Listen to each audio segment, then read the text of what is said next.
इथे मी एक तवा घेतला आहे, तो गॅसवर ठेवून त्याच्यामध्ये 1 चमचा तेल घातलं आहे. त्या तेलामध्ये मी थोडेसे शेंगदाणे घालून भाजून घेते. शेंगदाण्यासोबतच एक 5 हिरव्या तिखट मिरच्या घेतलेल्या आहेत. सपक घातल्या तरी चालेल, तुमच्या आवडीनुसार तिखट घाला. थोडासा लसूण आणि पाव चमचा जिरे, हे सगळं मी एकत्र असं चांगलं व्यवस्थित भाजून घेते. मिरचीला डाग पडेपर्यंत ही मिरची भाजून घेतली. आता हे काढून ह्याच तव्यामध्ये आपल्याला गवारी भाजून घ्यायची आहे. कोवळी अशी गवारी घेतली आहे, स्वच्छ धुवून मोडून. आता ही आपल्याला याच्यामध्ये भाजून घ्यायची आहे. याच्यामध्ये वरून थोडंसं मी तेल सोडते, अर्धा चमचा.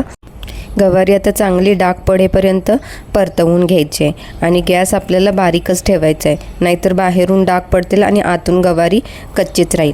आणि याच्यावर आता आपल्याला झाकण ठेवायचं आहे आणि थोडीशी वाफ देऊन मधी परतवून घ्यायचं आहे, जेणेकरून सगळीकडनं आपली गवारी व्यवस्थित अशी भाजली जाईल. गवारी आता व्यवस्थित भाजली आहे. सगळ्या गवारीला आपल्या व्यवस्थित असे डाग पडलेत. आता ही गवारी मी काढून घेते.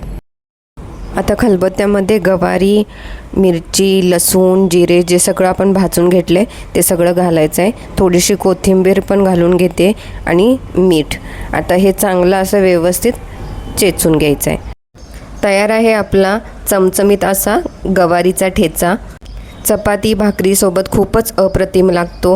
ही रेसिपी नक्की ट्राय करा. रेसिपी आवडली असेल तर रेसिपीला लाईक करा, शेअर करा आणि अशाच नवनवीन रेसिपींसाठी चॅनलला नक्की सबस्क्राईब करा.